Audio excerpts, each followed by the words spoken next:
Hello दोस्तों, welcome to read to succeed. आज हम बात करने वाले हैं एफकेट सेकेंड 2021 के बारे में। इसका जो है नोटिफिकेशन आउट हो चुका है, तो आप जो है इसकी पूरी वीडियो देखिएगा। इसमें हम पूरी डिटेल देने वाले हैं।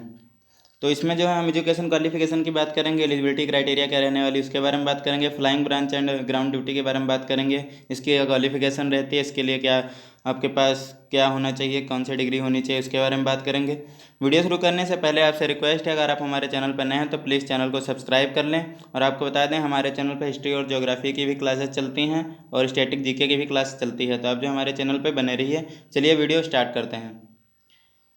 तो सबसे पहले हम इसके जो है इंपॉर्टेंट डेट्स के बारे में बात कर लेते हैं। तो इसके जो इंपॉर्टेंट डेट्स हैं वह है एफकेट नोटिफिकेशन डेट जो है वह 1 जून को जो है इसके फॉर्म भरने शुरू किए जाएंगे। 1 जून से इसके जो है फॉर्म भरने शुरू किए जाएंगे और ये जो है 30 जून तक चलेंगे। इसकी जो लास्ट डेट रहेगी वह 30 जून रहेगी। और आपको बता दें, एफकेट एडमिट कार्ड डेट जो है वह अगस्त में रहने वाली है और इसकी जो एग्ज़ाम डेट रहेगी वह अगस्त में रहेगी। तो इसका जो है अगस्त में एग्ज़ाम होने वाला है, तो ज़्यादा दिन नहीं बचे हैं, तो आप जो है जल्द तैयारियां शुरू कर दीजिए। और एफकेट जो है रिज़ल्ट आपका रहेगा वह सितंबर में आएगा। सितंबर 2021 में इसका जो है रिज़ल्ट घोषित कर दिया जाएगा। चलिए इसके आगे हम बात कर लेते हैं अलग अलग ब्रांचेस के बारे में। तो flying branch ground duty and technical और ग्राउंड ड्यूटी नॉन टेक्निकल के ऊपर आपकी जो है वैकेंसी आती हैं, तो इनके बारे में बात कर लेते हैं। तो सबसे पहले फ्लाइंग देख लेते हैं, तो इसकी क्या एज लिमिट रहती है, एलिजिबिलिटी क्या रहती है उसके बारे में। तो फ्लाइंग ब्रांच के लिए जो है 20 से 24 साल जो है इसकी एज लिमिट रहती है। इसमें जो है 01 जुलाई 2022 से बॉर्न बिटवीन 2 जुलाई 1998 से 1 जुलाई 2002, यानी 1998 से 2002 के बीच में आपका जन्म होना चाहिए, तो आप इसके लिए अप्लाई कर सकते हैं। और इसके लिए आपके पास holding valid and current commercial pilot licence issued by DGCA, यानी आपके पास कॉमर्शियल पायलट लाइसेंस होना चाहिए, तभी आप इसके लिए अप्लाई कर सकते हैं। Up to 26 years born between 2 July 1996 और 1 जुलाई 2002, यानी जो है आप इसमें 26 साल तक अप्लाई कर सकते हैं। 2 जुलाई 1996 से 2002 के बीच में आपका जो है जन्म होना चाहिए। चलिए इसके आगे हम बात कर लेते हैं इसकी एजुकेशन क्वालिफिकेशन के बारे में।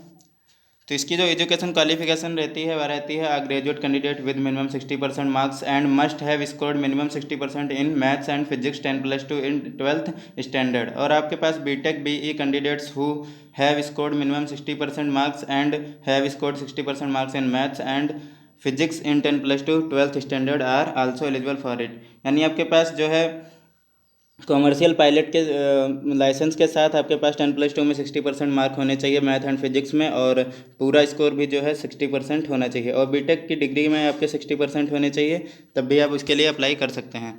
चलिए इसके आगे बात कर लेते हैं ग्राउंड ड्यूटी टेक्निकल के बारे में। तो ग्राउंड ड्यूटी टेक्निकल के बारे में बात कर लेते हैं। तो इसमें जो है एज 20 से 26 साल ली जाती है। 1 जुलाई 2022 बॉर्न बिटवीन 2 जुलाई 1996 एंड 2002, 1996 से 2002 के बीच में आपका जो है जन्म होना चाहिए, तभी आप इसके लिए अप्लाई कर सकते हैं। चलिए इसकी एलिजिबिलिटी के बारे में जान लेते हैं। तो इसकी जो एलिजिबिलिटी रहती एजुकेशन क्वालिफिकेशन रहेगी उसके बारे में बात कर लेते हैं। तो इसमें जो है आपके पास बीटेक और BE डिग्री जो है होनी चाहिए, और इसका जो है आपके पास IF with minimum 60% mark and have minimum 60% marks in physics and math 10+2 standard are eligible for a technical entry. इस टेक्निकल एंट्री के लिए आपके पास 12वीं पास होना चाहिए, आप 60% मार्क आपका रिजल्ट होना चाहिए, और जो है मैथ और फिजिक्स में 60% नंबर आपके होने चाहिए, तभी आप इसके लिए एलिजिबल रहेंगे। चलिए इसके आगे हम देख लेते हैं अगला। तो अगली हमारी जो ब्रांच रहेगी वह नॉन टेक्निकल रहेगी, ग्राउंड ड्यूटी नॉन टेक्निकल। तो इसमें जो है आप 20 से 26 साल के बीच में अप्लाई कर सकते हैं, यानी आप जो है 1996 से 2002 के बीच में आपका जन्म होना चाहिए। चलिए इसके आगे देख लेते हैं इसकी एजुकेशन क्वालिफिकेशन क्या रहने वाली है। तो इसकी जो एजुकेशन क्वालिफिकेशन रहेगी वह administration and logistics graduation degree with minimum 60% marks और इक्विवेलेंट। आपके पास जो है ग्रेजुएशन डिग्री में 60% मार्क होने चाहिए, और या इसके समकक्ष कोई भी डिग्री है तो उसमें जो है मार्क 60% मार्क होने चाहिए। तो आपको जो है BCom degree with minimum 60% mark और इक्विवेलेंट, बीटेक BCom वाले भी अप्लाई इसके लिए कर सकते हैं।